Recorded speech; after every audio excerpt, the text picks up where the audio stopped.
Hi, welcome to Focus 3, Rules, Routines, and Procedures.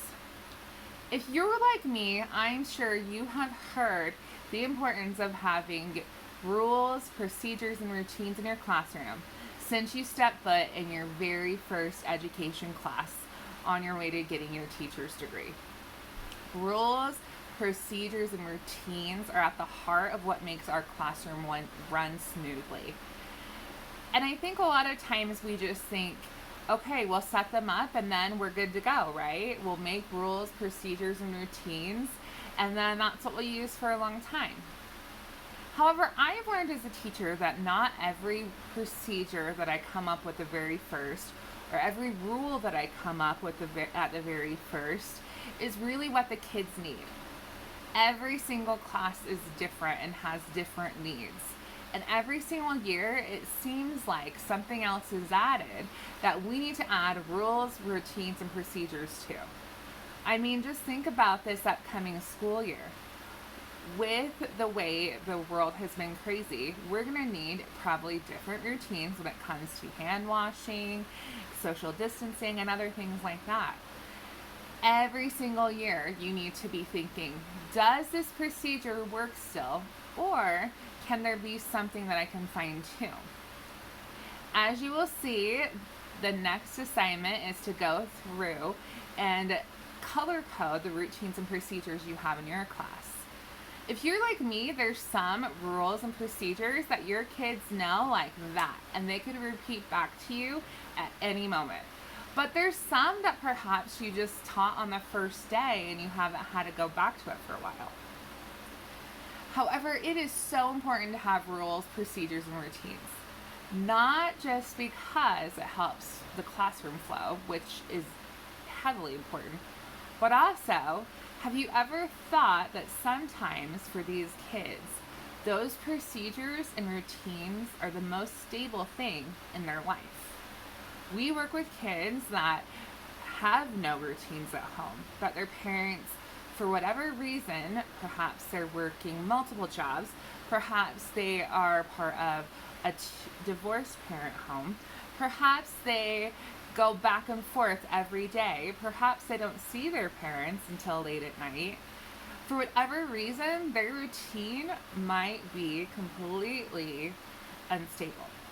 And so our students rely on us to give them a stable routine and procedures, things that are safe and comfortable and happen every single day so that they know what to do and they're not surprised and caught off guard. I had a student practicum teacher this past year, and after showing her the first couple days what I do in class and giving her handouts that talked about the different procedures and routines we had in my class, I sat back and watched her and just let her take over, because I think the best way to become a teacher is to just have hands-on experience and just go for it. Because once you become a teacher, as you know, you're not going to have someone there to say, oh no, do it this way. So as I sat and watched her, she was doing calendar with my kids and she was transitioning them back to the rug to start the math lesson. In my class, we had a very specific transition. We go from calendar, go to the desk, get out their math journals and pencils, write the date, and then go to the rug. I found that it gave my class a good time to be able to get some wiggles out, to talk a little bit, to go from sitting in one rug to another. It was a good transition for them. Well, she just had them go from one rug to another, which wasn't bad or anything at all. However, to the kids, my students, you would have thought that the world had ended a little bit. They were so confused. They kept saying, wait, we're not getting our journals out? Wait, what do you mean we just go to the rug? Wait, that's not how we do it. They were just really confused. And luckily I had a really great class this year, and not very many of them acted up or anything. But I could definitely see how it threw them off for a minute, and it made them a little bit more nervous. And I learned at that moment while I was watching them how much those routines and procedures mean to them. They get used to doing things a certain way and just going for it. And that's why we need to make sure that as we create rules and procedures and routines, we're able to find ones that really work for the kids. Now, it's totally fine to switch your rules and routines in the middle of the year to something that works better.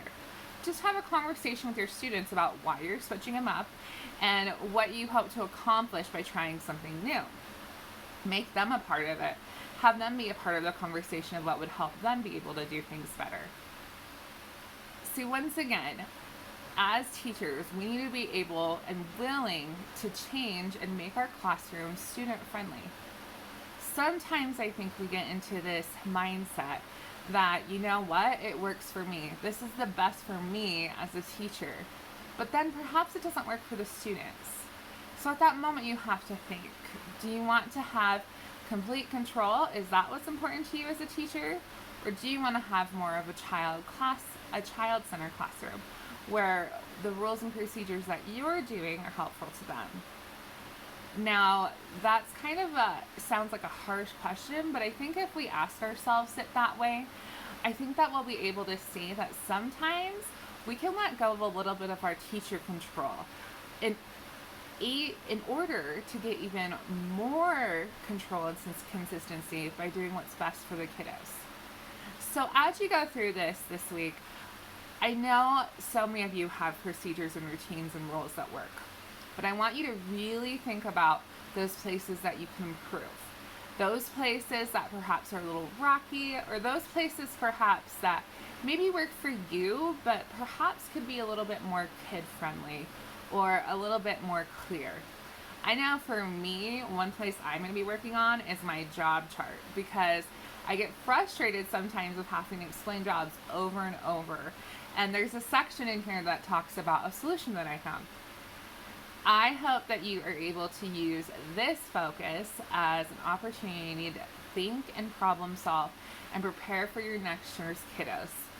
It might not be a normal school year, but that's what teachers should be able to do, is be flexible, right?